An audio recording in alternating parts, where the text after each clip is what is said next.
అతి పరిశుద్ధుడు లోకరక్షకుడైన యేసుక్రీస్తు పేట మీ అందరికీ నా హృదయపూర్వకమైన వందనాలండి. Praise the Lord. మరొకసారి మీ అందరిని కలుసుకుంటూ దేవుడు నాకు ఇటువంటి ధన్యత ఇచ్చినందుకు ఆయన నామానికి కృతజ్ఞతాస్తుతులు. ఈరోజు మనం నేర్చుకునే పాఠం నోవాహు దినాలు. నోవాహు దినాలు మొదలైనయండి. ఆనాటి కాలంలో నోవాహు గారి కాలంలో తినుము తాగుమని సుఖించుచు అని ప్రజలు అనేకమైన పాపాలు చేశారు. అంతమందిలో నోవాహు ఒక్కడే నీతిమంతుడిగా యథార్థవంతుడిగా బ్రతికాడు.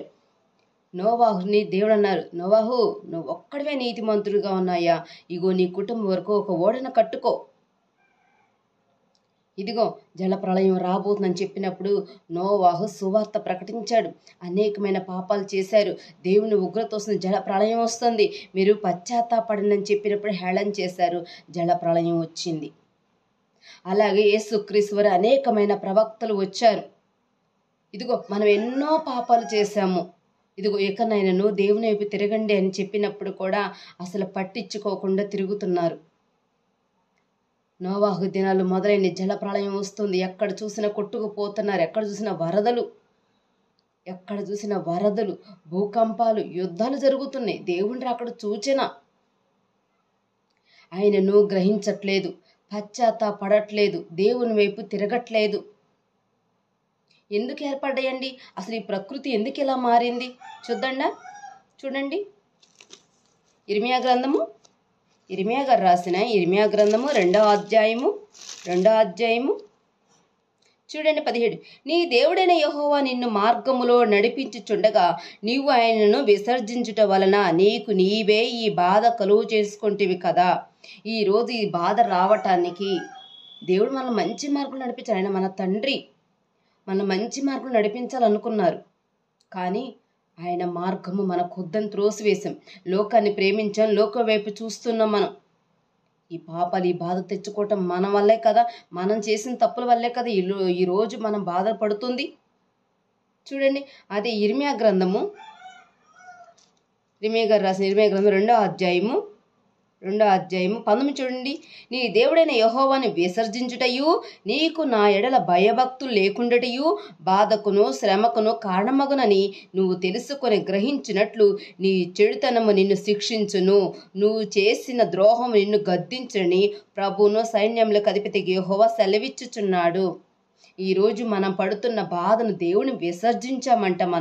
మన శ్రమకు మన బాధకు కారణం మనం దేవుని విసర్జించాం. లోకాన్ని ప్రేమిస్తున్నాం, మన ఇష్టానుసారంగా బ్రతుకుతున్నాం. మరి మన దేవుని పిల్లలం కదండి. తండ్రి చెప్పినట్టు వినాలని తండ్రి కోరుకోవడం తప్పు లేదు కదా.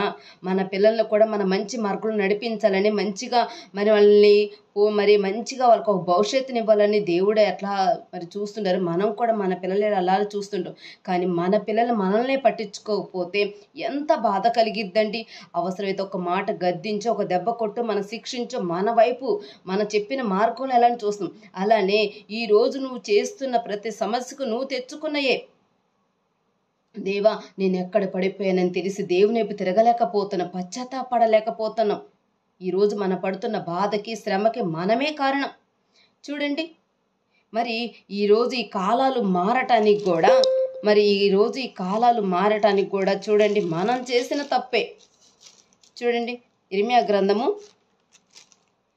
గ్రంథము 5వ అధ్యాయము 20 చూడండి. మీ దోషములు వాటి క్రమములను తప్పించెను, మీకు మేలు కలుగకుండుటకు మీ పాపములే కారణం.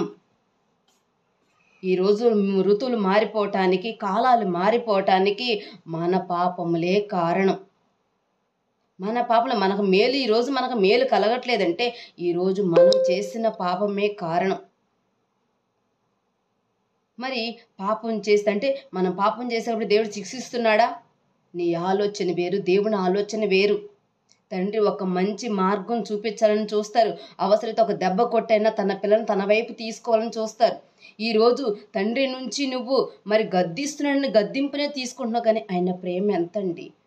ఆయన ప్రేమ మహాసముద్రం అంతా. ఆయన కోపం నిమిషం మాత్రమే. కానీ మనం గ్రహించలేకపోతున్నాం. ఈరోజు మన పిల్లలు చూడండి, మన మీద తిరగబడినప్పుడు అరే తను మమ్మల్ని అర్థం చేసుకోరు, నీకోసమే మేము ప్రయాసపడేది, మీకోసమే మేము కష్టపడేది. తండ్రి మన కోసం కష్టపడట్లేదా? సమస్తం మన కోసం ఇచ్చి మన నుంచి ఏం ఆశిస్తున్నారు?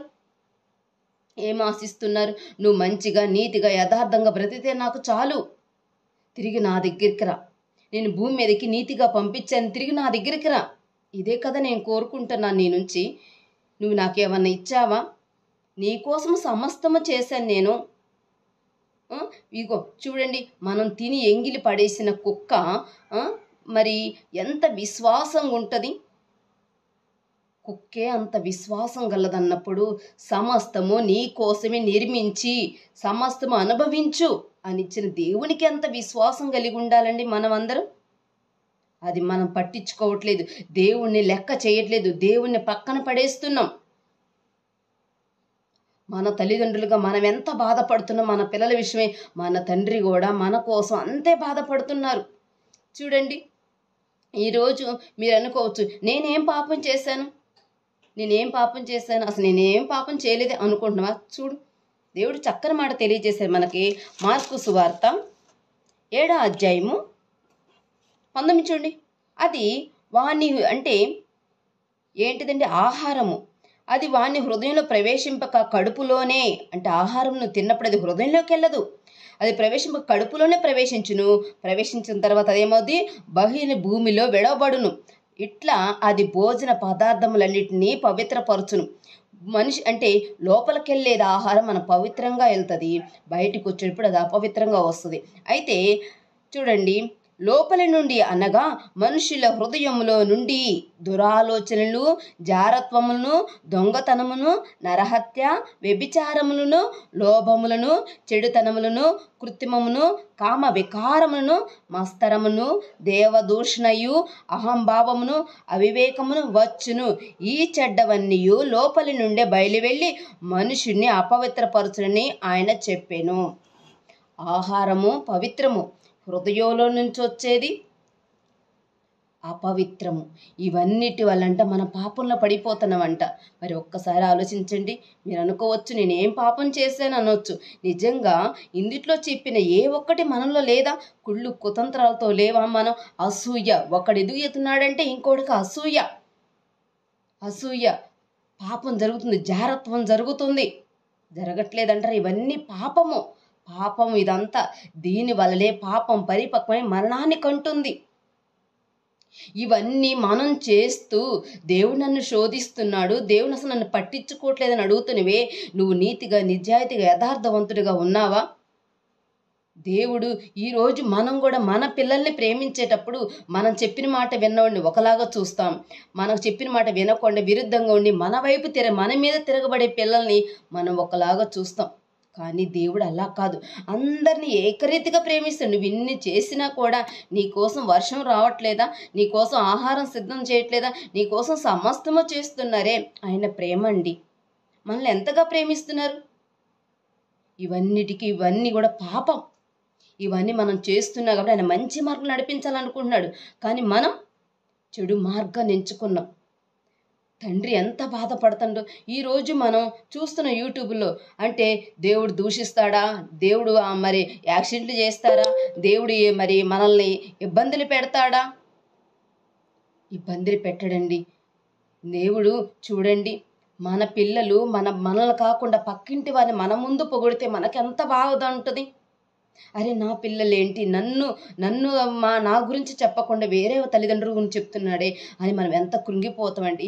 ఈరోజు నిన్ను పుట్టించి సమస్తము నీ కోసం చేసిన నీ దేవుడు, ఆయనకు లోబడి ఆయన ఇష్టానుసారం మనం బ్రతక్క సాతానుగాడి మాటలు వింటూ లోకంలో పాపం వైపు చూస్తూ మరి ఉంటే తండ్రికి బాధ కలగదా? వాడిని హెచ్చిస్తున్నారు. ఈరోజు వాడు చెప్పిన మాట వింటున్నారు, తండ్రికి ఎంత బాధ కలుగుద్దండి. అందుకని దేవుడు సర్ప సంతానమా, నేను అసలు వీళ్ళని ఎందుకు కన్నానా అని పశ్చాత్తాపడే స్థితికి మనం దిగజారిపోయాం. మనం కూడా నీతిగా యథార్థంగా బ్రతకాలనే కదా కోరుకునేది. తండ్రి ప్రేమ అండి మనకి ఎప్పటికీ అర్థమవుతుందండి. ఒకవేళ ఈరోజు నీ తల్లి తండ్రి సమస్తము ఇచ్చి వాళ్ళను ప్రేమిస్తున్నవే, అసలు వాళ్ళని ఇచ్చింది ఎవరు? దేవుడు కాదా? ఈరోజు నువ్వు సమస్తము అతిగా ప్రేమించుకు, నువ్వు ప్రేమించకుండా దేవుణ్ణి ప్రేమించు, మరలా పరలోక రాజ్యం నీ కుటుంబంతో సంతోషంగా ఉంటావే. ఇచ్చిన దేవుణ్ణి పక్కన పెట్టేశారు. చూడండి, దేవుడు ఎంత బాధపడుతున్నారు. ఆ రోజు ఐగుప్తులో నుంచి మన పితరుల్ని చూడండి, దేవుడు ఒక చక్కని మాట అన్నారు చూడండి. ఇర్మియా గ్రంథము మొదటి అధ్యాయము 2 చూడండి.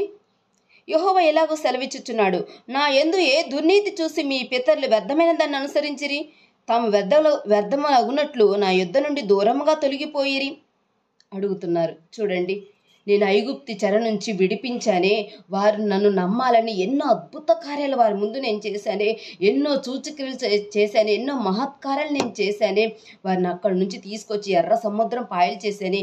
అది నేను చేసిన తప్ప? అరణ్యంలో మరి ఆ మన్నాన్ని కురిపించానే, దాహం అంటే బండను కొట్టి సముద్రం అంతా నీళ్ళు ఇచ్చానే, మాంసం అంటే మరి ఆకాశ పక్షులను పంపించానే, మరి సమస్తము మీకు ఆస్వాదించబడిన కానాను దేశికి నడిపించానే. ఇది నేను చేసిన తప్ప?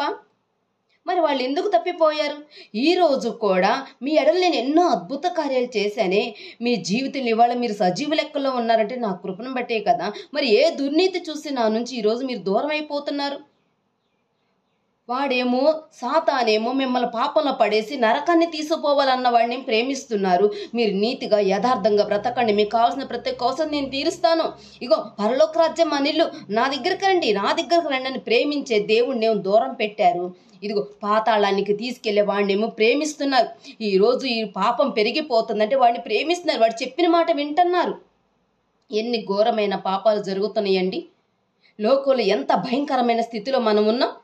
ఎట్టు చూసినా పాపం జరుగుతుంది. సాతానుగాడి మాట విన్న తండ్రి హృదయం ఎంత బాధపడుతుంది. ఏ దుర్నీతి చూశారు? నీ పితరులు నేను ఎన్నో అద్భుత కార్యాలు చేస్తే నా నుంచి వాళ్ళు దూరం అయిపోయారు. ఈ రోజు కూడా మీరు మీ ఎడల ఇదిగో మిమ్మల్ని ఎంతగా ప్రేమించేసా, నా ప్రియ కుమారుని మీ కొరకు బలివ్వటానికి నేను సిద్ధపడ్డానే, ఇదిగో మీకోసం సమస్తము నేను ఇచ్చానే. నా కుమారుడికి ఇదిగో తన కొరకు భూమి మీద కూడా ఏమీ నేను ఇవ్వలేదు కదా, ఆఖరికి తన మహిమను కూడా వాడుకోవద్దని నేను చెప్పాను కదా. మరి నీ కోసం కదా, నిన్ను ఎంతగా ప్రేమిస్తేనేమో ప్రేమించే నన్ను దూరం పెట్టావు. ఇదిగో సాతానుగాడుని మీరు ప్రేమిస్తున్నారు. నేను ఎంత వేదన పడి ఉంటా. ఒక్కసారి గ్రంథాన్ని చదవండి, నా వేదన ఏందో మీకు అర్థమవుతుంది, నా బాధ ఏందో మీకు అర్థమవుతుంది. నేను నీ పితలకు ఇదిగో నా కుమారుడు పరిశుద్ధాత్మ ఎంతమంది మేము మీకోసం ప్రయాసపడుతున్నామే, మీకోసం మేము పోరాడుతున్నామే, మీరు ఏ ఒక్కరు నశించిపోవడం నాకు ఇష్టం లేదని మీకోసం నేను ఎదురు చూస్తూ ఉన్నానే. ఎందుకు నన్ను పట్టించుకోవట్లేదు? ఎందుకు నా నుంచి దూరం అయిపోయారు? మిమ్మల్ని ఏ విషయం నేను వదిలిపెట్టలేదే. గ్రద్ద రెక్కల మీద మోసుకొచ్చినట్టు నేను మిమ్మల్ని మోసుకొచ్చానే. మరి కోడి తన పిల్లల్ని రెక్కల కింద భద్రం చేసుకున్నట్టుగా ఇదిగో సాతానుగా నుంచి మిమ్మల్ని ఎన్నోసార్లు నా రెక్కల కింద మిమ్మల్ని భద్రం చేసుకున్నానే.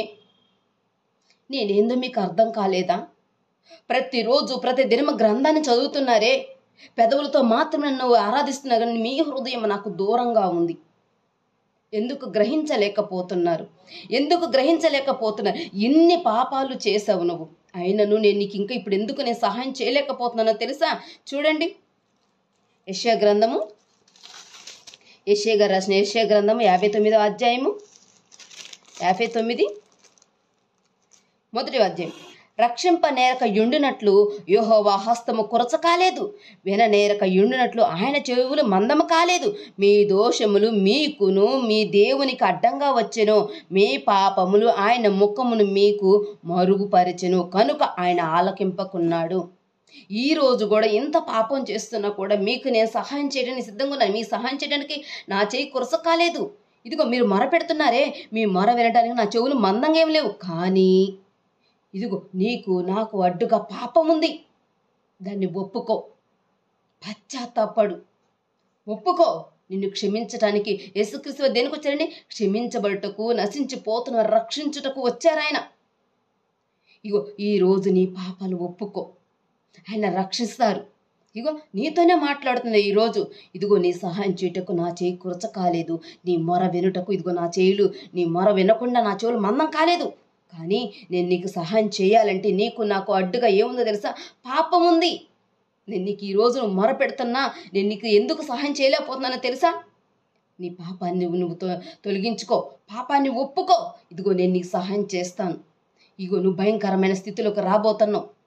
ఇదిగో మరి జల ప్రళయాలు వస్తున్నాయి, ఇదిగో దేవుడు రాకడ వస్తుంది, యేసుక్రీస్తు రాకడ వస్తుంది, ఇగో ఇప్పుడే సిద్ధపడు, పాపాన్ని ఒప్పుకో, నా వైపు తిరుగు, నేను ప్రతి విషయం నీకు సహాయం చేస్తాను. ఇదిగో నోవాహు ఒక్కడే నీతిమంతుడిగా ఉంటే తన కుటుంబాన్ని కట్టుకోమని, ఓడను కట్టుకోమని చెప్పానే. ఈ రోజు ఈ పాపమనే లోకంలో నువ్వు నీతిమంతుడిగా ఉండు, నీతిమంతురాలుగా ఉండు. ఇదిగో యేసుక్రీస్తు అనే బండ మీద నీ రక్షణని, ఓడను కట్టుకొని నీ కుటుంబాన్ని పరలోక రాజ్యాన్ని తీసుకెళ్ళు. ఎంత ప్రయాసపడుతున్నారండి. ఇదిగో నువ్వు పాపాన్ని ఒప్పుకో, నేను నీకు సహాయం చేస్తా.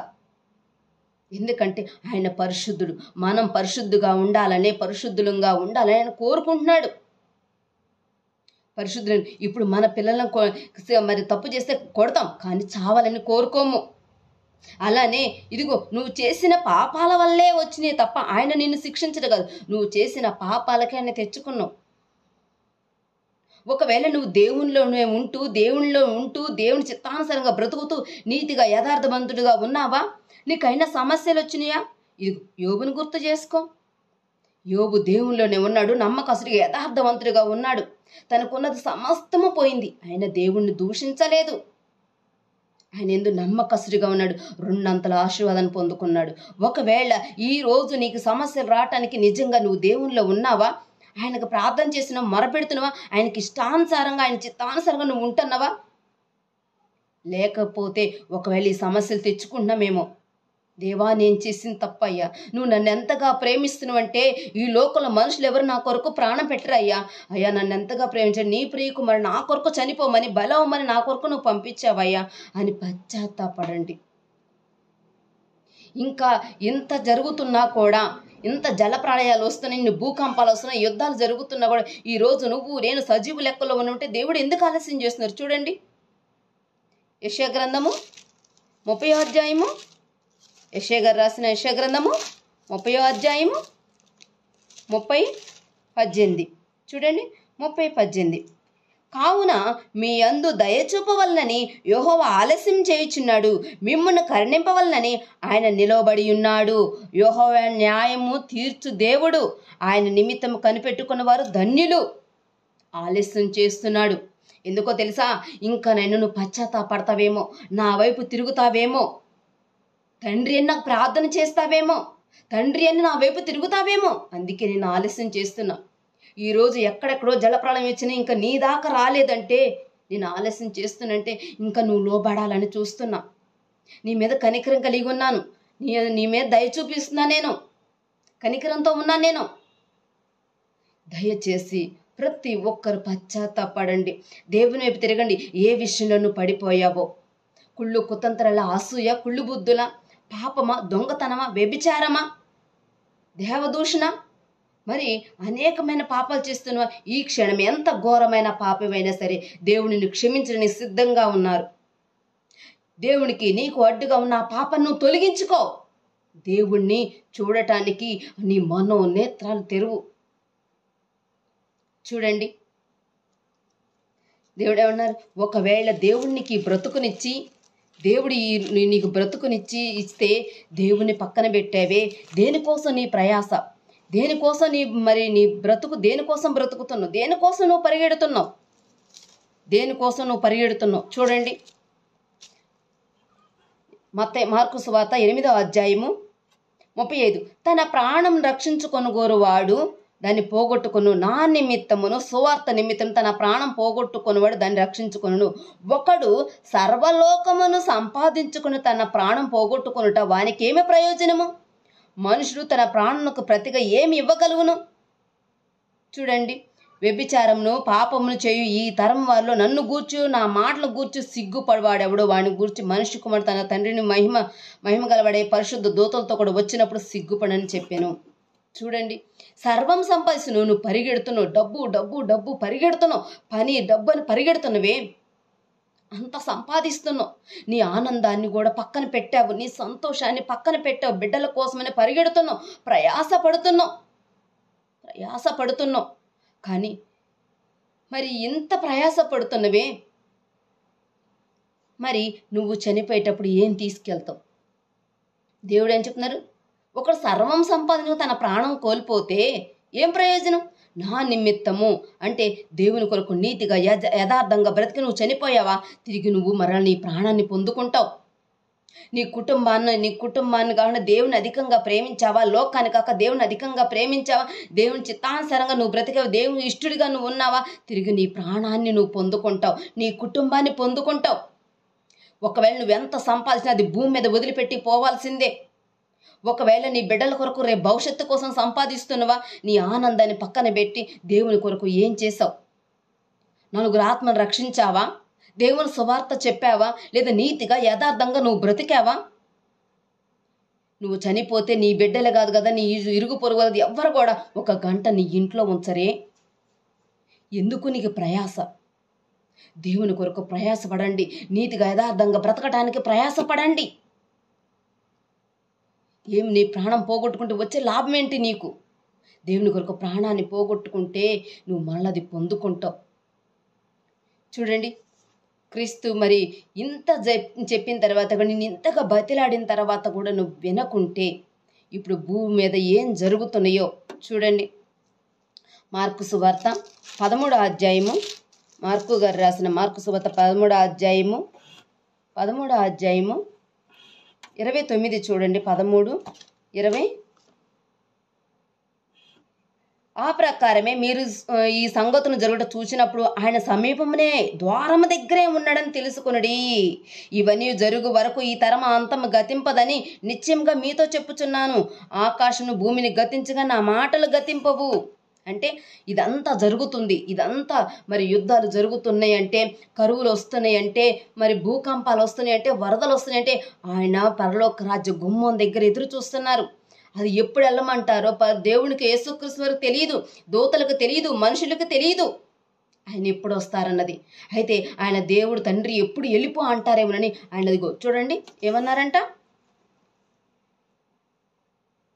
ఆయన సమీపంనే ద్వారము దగ్గరనే ఉన్నాడని తెలుసుకోండి. ద్వారం అంటే గుమ్మం దగ్గర ఆయన ఎదురు చూస్తున్నా, ఎప్పుడు వెళ్ళిపోమనగానే వెళ్ళిపోవటానికి. అంటే ఇప్పుడు ఇవన్నీ జరుగుతుందంటే యేసుక్రీస్తు వారి ద్వారం దగ్గరే ఉండి గుమ్మం దగ్గర ఉండి ఎదురు చూస్తున్నారు, తండ్రి ఎప్పుడు వెళ్ళిపోమంటాడా అని. కానీ అంతము అప్పుడే రాదంట. ఇవన్నీ చూస్తున్నారు కదా, అంతము అప్పుడే రాదు. ఎప్పుడు వస్తుందండి? సర్వలోక ప్రజలు దేవుని సువార్తను వినాలి, దేవుని వైపు తిరగాలి, ప్రతి మోకలు ఆయన దగ్గర వంగాలి, పశ్చాత్తాపడాలి. మరి అంతం అప్పుడే రాదంటున్నారంటే నీకు ఇంకా సమయం ఇచ్చారనే కదా. అంతం అప్పుడే రాదంటే మనకు సమయం ఇచ్చారనే కదా. మరి ఈ సమయం నువ్వు సిద్ధపడి ఉండాలి. నువ్వు పాపంలో ఉండి మరణిస్తావా, నీకు ఇచ్చిన ఈ సమయంలో సిద్ధపాటు మనసు కలిగి ఉంటావా?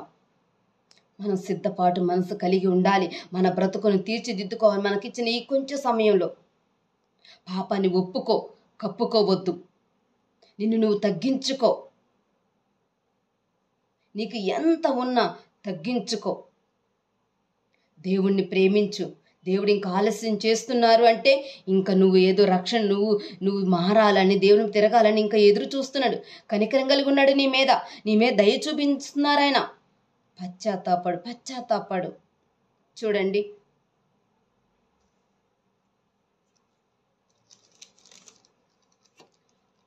మార్కు సువార్త 13వ అధ్యాయము, మార్కు గారు రాసిన మార్కు సువార్త 13వ అధ్యాయము 33 చూడండి. జాగ్రత్త పడుడి, మెలుగుగా ఉండి ప్రార్థన చేయుడి. ఆ కాలమును ఎప్పుడు వచ్చునో మీకు తెలియదు. ఒక మనుషుడు తన ప్రాణదాసులకు అధికారం ఇచ్చి ప్రతి వానికి వాని పని చొప్పున మెలుకుగా నుండని ద్వారపాలకు ఆజ్ఞ ఇచ్చి. అంటే చూడండి, దేవుడు రాకడ ఎప్పుడో తెలియదు కాబట్టి మనం మెలుకుగా ఉండి ప్రార్థన చేయాలి. ఆరాధించాలి ఆయన్ని. ఏ సమయం ఏ గడియో మనకు తెలియదు అన్నప్పుడు, ఇప్పుడు దొంగ వచ్చినప్పుడు ఎప్పుడు వస్తాడో తెలియదు మనకి. దొంగ ఎప్పుడు వస్తాడో మనకు తెలియదు. మనకు తెలిస్తే మనం జాగ్రత్త పడమా? కానీ దేవుడు ముందే వస్తానని చెప్తుందంటే మనం జాగ్రత్త కలిగి ఉండాలి, ప్రార్థన చేయాలి, మెలుకు కలిగి ఉండాలి. ఏ సమయంలో ఏ గడియలో దేవుడు వస్తారో ముందుగానే వస్తానని ముందుగానే తెలిసింది కాబట్టి మనం సిద్ధపాటు మనసు కలిగి ఉండాలి, ప్రార్థన చేయాలి. ఇంకా మరి ఒక అవకాశం నీకు ఇచ్చారు, మరి ఒక దినాన్ని ఆశపడిస్తున్నారు. చూడండి, ఈ దినం చూడక ఎంతోమంది చనిపోయారు. మన ఈ మధ్య వరదల్లో ఎంతోమంది చనిపోయారు. కానీ మరి ఈరోజు చూసారా? చూడలేదు. కానీ ఈరోజు నువ్వు నేను చూస్తున్నామంటే నిజంగా ఆయన దయ, ఆయన కృప, ఆయన కనికరం. ప్రతి ఒక్కరు పశ్చాత్తాపడండి, ప్రార్థన చేయండి, తండ్రికి మొరపెట్టండి, తండ్రి మాటకు లోబడండి, ఆయనకి ఇష్టలుగా ఆయన చిత్తానుసారంగా బ్రతకండి, పశ్చాత్తాపడండి. నీకు సహాయం చేయుటకు ఆయన చేయి కురస కాలేదు, నీ మొర వినకుండా ఆయన చెవులు మందం కాలేదు. నీకు నాకు అడ్డుగా ఏముందంట? దేవునికి నీకు అడ్డుగా పాపముంది. దేవునికి నీకు అడ్డుగా పాపం ఉందన్నమాట. అయితే ఆ పాపాన్ని మనం పోగొట్టుకోవాలి. దేవుడు ఈరోజు నీకు సహాయం చేయాలంటే, దేవా నాలో ఏ పాపం ఉందో ప్రభా, నువ్వు నన్ను ఎంతగా ప్రేమిస్తున్నావో. ఇందుట్లో దేవుణ్ణి క్వశ్చన్లు వేసే రీతిగా ఉన్నారే, కానీ ఆ క్వశ్చన్లకు జవాబు ఇందుట్లోనుంది. ఆయన మనల్ని ఎంతగా ప్రేమిస్తున్నారు, నిజంగా మన తండ్రి మన పక్షాన ఎంత ప్రేమ కలిగి ఉన్నారు, ఎంత కనికరం కలిగి ఉన్నారు. నిజంగా ఆయన కుమారుని సైతం కూడా భూమి మీదకి పంచి మన కొరకు ప్రాణాలు కూడా ఇవ్వడానికి సిద్ధపాటు మనసు కలిగి ఉన్నారే. ఈరోజు మనం ఎందుకు అర్థం చేసుకోలేకపోతున్నాం? తండ్రి ప్రేమ, తండ్రి చిత్తాన్ని ఎందుకు తెలుసుకోలేకపోతున్నాం? బైబిల్ చదువుతున్నారు, నామకార్థంగా చదువుతున్నారు. ఇదిగో అబద్ధ బోధకులు మరి అనేకమైన అద్భుత కార్యాలు చేస్తున్నారు, అనేకమైన సూచక్రియలు జరిగిస్తున్నారు, ఇదిగో అనేకమైన కార్యాలు చేస్తున్నారే. నువ్వు మొదటి నుంచి ఏ విశ్వాసాన్ని పట్టుకున్నావో దాన్ని గట్టిగా పట్టుకో. వీటి వైపు నువ్వు త్వరగా త్రొట్టెళ్ళ పడబాకు, వీటిని చూసి మోసపోవద్దు. దేవుడు ముందే చెప్పారు, అబద్ధ ప్రవక్తలు అవసరం ముందే చెప్పారు. బైబిల్లో ఏదైనా ఇదిగో ఎలా జరిగిద్దని చెప్పినప్పుడు, అవును ఇదిగో తల్లిదండ్రుల మధ్య గొడవ వచ్చిద్ది, తండ్రి కొడుకుల మధ్య గొడవ వచ్చిద్ది, అక్క చెల్లి మధ్య గొడవ వచ్చిద్ది అంటే, ఓ దేవా ఇలాంటిది వస్తుందా అంటే ఎలాంటిది రాకుండా ఉండాలంటే నేను దేవునికి లోబడి ఉండాలి అన్న ఆలోచన కలగకుండా దేవుడు ముందే ఎందుకు రాశారు, ముందే ఎలా జరిగిద్దని దేవుడు తెలిసినప్పుడు ఎందుకు ఎలా చేశారు అంటే వెర్రి జ్ఞానం, పిచ్చి ఆలోచన. ఇలా జరిగిద్దని వ్రాయబడి ఉన్నప్పుడు ఇలా జరగకుండా ఉండాలి అంటే మనం మంచి మార్గాన్ని ఎంచుకోవాలి కదా. ఎలా ఉంటుందంటే మన ఆలోచనలు, ఇదిగో మన పిల్లలకి నాన్న ఇదిగో ముళ్ళు ఈ బాటలోకి పోతే ముళ్ళు ఉంటాయి, ఈ బాటలోకి వచ్చి మంచి మార్గం అంటే లేదు నేను ముళ్ళల్లో నుంచే పడిపోతా. అసలు ఆ ముళ్ళనే నాకు ఎందుకు చెప్పారు మీరు? అసలు ఆ ముళ్ళు ఎందుకు పెట్టారు? అక్కడ ముళ్ళు తీయొచ్చుగా, అసలు ఆ ముళ్ళు ఎందుకు పెట్టారు, అసలు ఆ బాట ఎందుకు పెట్టారంటే అది పిచ్చి క్వశ్చను. అది చెడ్డ మార్గం అని చెప్పినప్పుడు మంచి మార్గం ఎంచుకున్నవాడు జ్ఞానం కలిగిన వాడు. ఈరోజు ఇలా జరిగిద్ది, ఇలాంటి వాళ్ళు వస్తారు, ఇగో మరి పాపం ఉంది జాగ్రత్త, నీకు ఇన్ని చెప్పినప్పుడు కూడా నువ్వు పాపంలో పడిపోయి ఎందుకు పాపంలో ఇట్లా జరిగిద్దని ఎందుకు రాయాలి అంటే నీ ఆలోచన ఎక్కడ, దేవుని ఆలోచన ఎక్కడ? మనిషిగా ఎందుకు పుట్టించాలి, ఎందుకు శ్రమలు రావాలి, ఎందుకు కష్టపెట్టాలి? కుమ్మరి ఇంటికి వెళ్ళండి, కొండలు తయారు చేసేవాడు ఇంటికి వెళ్తే కొండ, దేవుడు చెప్పాడు ఇర్మియా గారికి, కుమ్మరి ఇంటికి వెళ్ళు, ఇదిగో కొండ తయారు చేస్తుండగా ఇరిగిపోయిందంట, మళ్ళీ ఆ కొండని మరి చట్టిలాగా చేశారు, ఇంకా ప్లేట్ లాగా, ఇట్లా అనేకమైన వస్తువులు తయారు చేయడానికి ఎవరికి? కుమ్మరికి అధికారం కలదు. ఈరోజు ఎలాంటి క్వశ్చన్లు వేస్తామని తెలిసి కూడా దేవుడు ఎందుకు నిన్ను భూమి మీద ఉంచాలి? అలా చూడొద్దు, ఆ రీతిగా చూడొద్దు. నిజంగా నన్ను ఎంతగానో ప్రేమించారు దేవుడు, నీ కొరకు తల్లిదండ్రులు సిద్ధపాటు చేశాడు, భూమి ఆకాశ సమస్తము సృష్టించారు, శుభ్రంగా తిని ఇగో విస్తరించి ఫలించండి, అనుభవించండి. ఇది భూమి నాది, కానీ మీరు అనుభవించండి. మీరు పరదేశం తిరిగి నా దగ్గరికి రావాలి, మొత్తం అనుభవించండి, మీరంతా విస్తరించండి. తిరిగి భూమి మీదకి మీరు ఎలా పరిశుద్ధంగా వెళ్ళారో నా దగ్గరకు పరిశుద్ధంగా రావాలి. ఒకవేళ లోకంలో నువ్వు పాపంలో పడిపోయావా, పశ్చాత్తాపడు, తిరిగి మళ్ళీ నా దగ్గరికి నువ్వు రావాలి, నా దగ్గరికి రావాలి. మన ఇల్లు పరలోక రాజ్యం, ఇదిగో సాతానుగాడి ఇల్లు నరకం, పాతాళం. ఇదిగో మన ఇల్లు పరలోక రాజ్యం, మన ఇల్లు మర్చిపోయి ఎవరో ఇంటికి పోతానంటావేంది నువ్వు? నీ తండ్రిని మర్చి ఏ తండ్రిని నువ్వు పొగుడుతున్నావు? ఎవరో చెప్పిన మాట నువ్వు వింటున్నావు. నీ తండ్రి చెప్పారు కదా, ఇగో లోకంలో పాపం ఉందంటే ఆ పాపంలోనే నేను పడిపోతానంటే నేను చెప్పలేదా నీకు? అవ్వ ఆదాముకి చెప్పలేదా? ఏదోన తోటలో సమస్తము మరి చెట్లు పెట్టి ఫలవృక్షాలు పెట్టి అన్నీ తినండి, ఇదొక్కటే వద్దంటే దాన్నే తినటానికి వెళ్ళారే.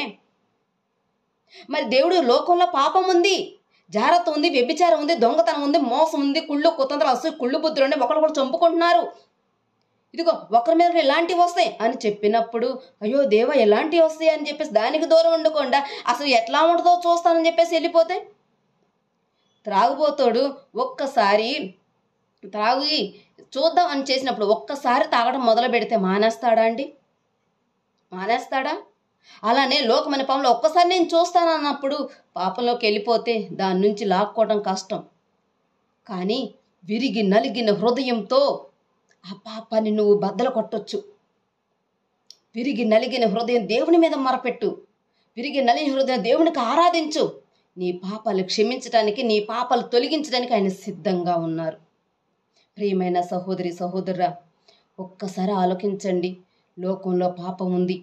ఇదిగో మనం చాలా భయంకరమైన స్థితిలోకి ఇగో ఆస్ట్రైడ్ వస్తుందని చెప్పారు. ఏదొచ్చినా ఎందుకు ఆలస్యం చేస్తున్నారు? ఆస్ట్రైడ్ వచ్చేదల్లా దిశ మార్చుకుంది. ఎందుకు? జలప్రళయం చైనాలో వచ్చింది. మరి అది అక్కడ ఎంత బీభత్సం ఉంది. ఇంక ఎక్కడన్నా చిన్న చిన్న వరదలు, కానీ చైనాలో బీభత్సం. కానీ ఎందుకు దేవుడు మన ఎడల ఆలస్యం చేస్తున్నారు? ప్రేమిస్తున్నారు గనక. అది గుర్తుపెట్టుకోండి. దేవుడు మనల్ని ఇంకా ప్రేమిస్తున్నారు. మన యందు దయ కలిగి ఉన్నారు. మన దీర్ఘశాంత ఎదురు చూస్తున్నాడు. మరి మన ఎడల మరి కృప కలిగి ఉన్నారు. అది మర్చిపోకండి. నోవాహు గారు ఇగో అంతమంది పాపిలు ఆయన నీతిమంతుడిగా బ్రతికారు. ఈ ప్రపంచం మొత్తం పాపంలో ఇదిగో నువ్వు నీతిమంతుడిగా ఉండు. నోవాహు తన కుటుంబకు ఇల్లును కట్టుకున్నట్టు ఇదిగో ఈ పాపమని లోకం నుంచి నీ కుటుంబం కొరకు నీతిగా యథార్థంగా బ్రతికి ఇదిగో రక్షణ అనే బండ మీద మరిగో నువ్వు సువార్త అనే రక్షణ అనే ఓడను కట్టుకో. నీ కుటుంబాన్ని నడిపించే నాయకురాలివి. నీ కుటుంబాన్ని రక్షించుకోవాలి. ఈ భూమి మీద వరకైనా ప్రేమ ఆప్యాయతలు, అమ్మో నా పిల్లల్ని ఎవరో తిడుతున్నారని గొడవకి వెళ్తావే, నా పిల్లల్ని ఎవరో కొట్టారని గొడవకి వెళ్తుంటారే మీరు. మరి నరకంలో పడుతుంటే చూస్తూ అలానే ఉండిపోతారా? నీ కుటుంబాన్ని నడిపించే నాయకుడివి నువ్వు. ఇజ్రాయేల్ ప్రజలు నడిపించడానికి మోషే గారు నాయకుడిగా ఎంచుకున్నారు. ఇదిగో వాగ్దాన దేశం కోసం ఇగో నా ప్రజలను తీసుకెళ్ళు అన్నప్పుడు నాయకుడిగా మోషే తర్వాత యెహోషువని ఇగో ఈరోజు నీ కుటుంబాన్ని నిత్య జీవం అనే వాగ్దానం ఇచ్చారు. ఆ వాగ్దానం కోసం నీ కుటుంబాన్ని నువ్వు తీసుకెళ్ళిపోవాలి. నీ కుటుంబాన్ని నడిపించే నాయకుడివి నువ్వు నాయకురాలివి. నీ కుటుంబం నాశనం అయిపోతుంటే, పతనం అయిపోతుంటే నువ్వు లోకాశలో పడిపోతే ఎట్లా? కంఠం వరకైనా మన పిల్లలు, కంఠం వరకైనా మన బాధ్యత. ఏదో తిండి పెడుతున్నావు, ఆహారం ఇస్తున్నావు, ఇదేనా మన బాధ్యత? ఇదిగో దేవుని గురించి నువ్వు చెప్పకపోతే, దేవుని ఇష్టానుసారంగా చిత్తాన్ని నువ్వు బ్రతికించకపోతే సాతానుగాడు కొడుగ్గా అయిపోతాడు. ఇదిగో లోకానుసారంగా పాపం చేస్తాడు. దానికి నువ్వు నేనే బాధ్యులు. మన పిల్లలు నాశనమైపోతున్నారంటే దానికి కారణం తల్లిదండ్రుల బాధ్యులు. ఎందుకు? ఈరోజు చిన్న ప్రాయంలో ఉండంగానే, ఇంకా గర్భంలో ఉండంగానే, తల్లి గర్భంలో బిడ్డ ఉండంగానే అనేకమైన దేవుని మాటలు చెప్పాలి, దేవుని పాటలు పాడాలి, ప్రార్థన చేయాలి. నీ బిడ్డ వింటది. బయటకు వచ్చాక దేవుని ప్రార్థన చేస్తూ, దేవుని వాక్యం చెప్తూ, దేవుని మాటలు చెప్తూ బిడ్డను పెంచాలి. ఈరోజు నువ్వు నీ బిడ్డని దేవునిలో పెంచకపోతే సాతాను లోకంలో పెంచుతాడు. ఈరోజు వాడు పాపం చేస్తే అరే నా కొడుకు ఇలా చేశాడని రొమ్ము నెత్తి కొట్టుకోవడం కాదు.